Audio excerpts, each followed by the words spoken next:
I am the eldest daughter of a conservative South Indian family. If you know, you really know what that means. Yeah. I was a royal princess for 4 years of my life.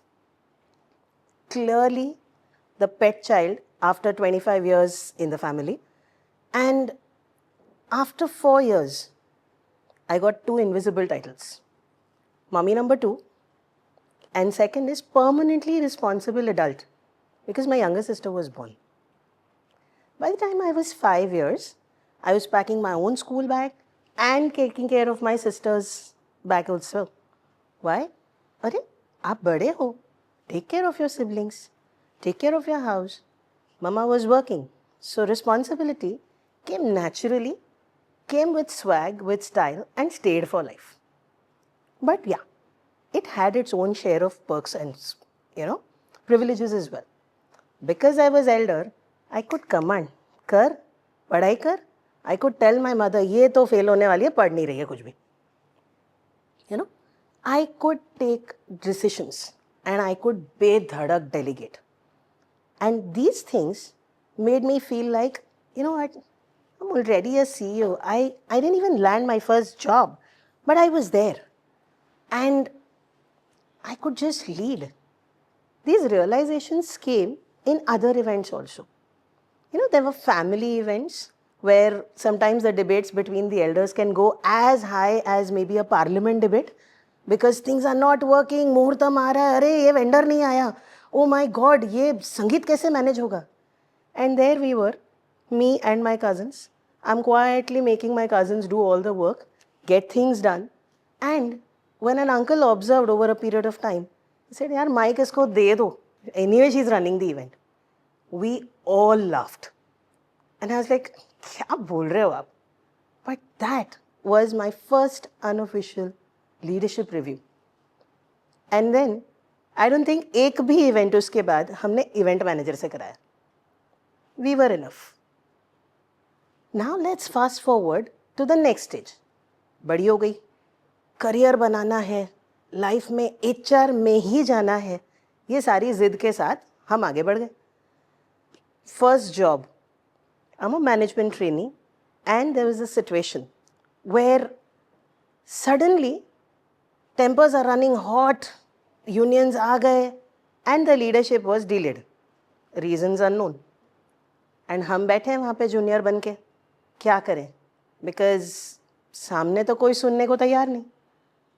One life lesson that came to me at that point of time was, calm is not just a personality trait. That is a professional skill. And it made me realize कि कर सकते हैं just by listening. So as a junior, बैठ के सुना, सबके facts note down किए, उनको ये assure किया कि सर रुक जाओ, management आ रही है, we are with you. And the situation actually came under control. Life आगे बढ़ती रही. And I got married, true to the tradition of the company. And I realized what real pressure means. Most women, especially the married ones, would realize when you're working, you're not doing just one job. Even the men, for that matter, I would say, are not doing just one job. You're doing one that is there on the JD. You're doing the second back home. क्योंकि कहीं ना कहीं there is caregiving responsibilities.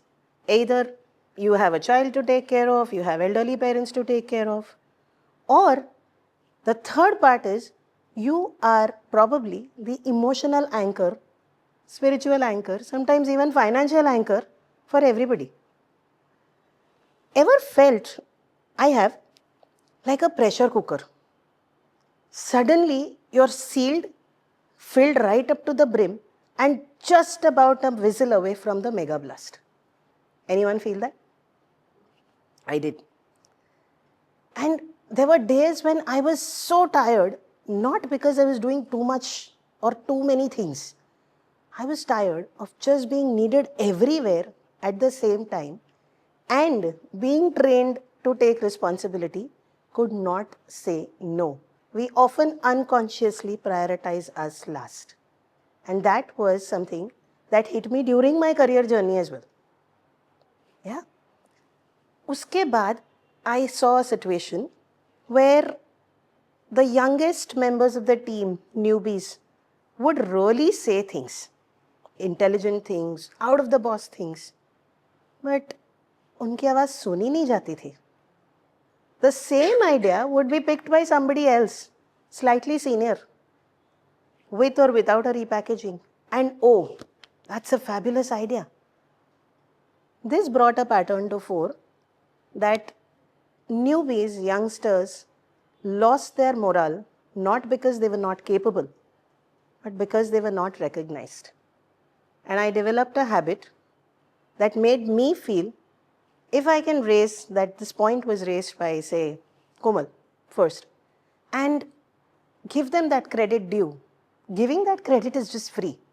But the trust, the credibility that it built for me went miles to speak for me. I could become a good team player, a great team manager, thanks to this one simple habit that I learned along the way. That being said, I had a fabulous, successful, fast and furious growing career. I mean, 20 साल में management trainee to VP, wow! Everyone was appreciative. You are so good, you're doing so well, you have a great family, you have everything that one could wish for. But somewhere down the line, I would feel that I am shrinking. Somewhere down the line, I felt I am disappearing. I am not living my full potential, and I didn't know why. Because on the surface, everything was great. Yes, pressure cooker syndrome would come. At some point of time, there would be, situations where males in a male-dominated organization would say something with a swag, and that would be leadership. And a similar statement by a woman or even gender-neutral juniors would be like, too much attitude. Progress was steady, but it was definitely slower than the male counterparts. Now, these gender biases made me realize that while talent and intelligence gets you into the room, how to read the room lets you stay in it. And so I learned when to speak, how much to speak, what to speak, when to keep quiet, when to document, and the most important life lesson, when to walk away. That was wisdom, not weakness. And most important, it made sure that I did not dilute myself. I just refined my delivery. There were times when I felt that I am good, I'm available, I'm safe, I'm a go-to, people love to work with me, but that did not translate into all the happy emotions. And that was the turning point for me. That's when my Nayi Soch began. And I started introspecting what makes me happy. I realized that I do not honor my family or my profession by just disappearing into oblivion.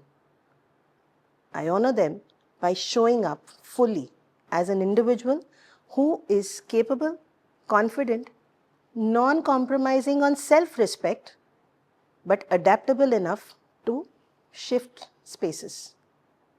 I stopped apologizing for clarity. I stopped asking for permission to express myself. Most important, I stopped becoming a square peg in a round hole, trying to fit in places where I didn't want to stay in first place. Yeah.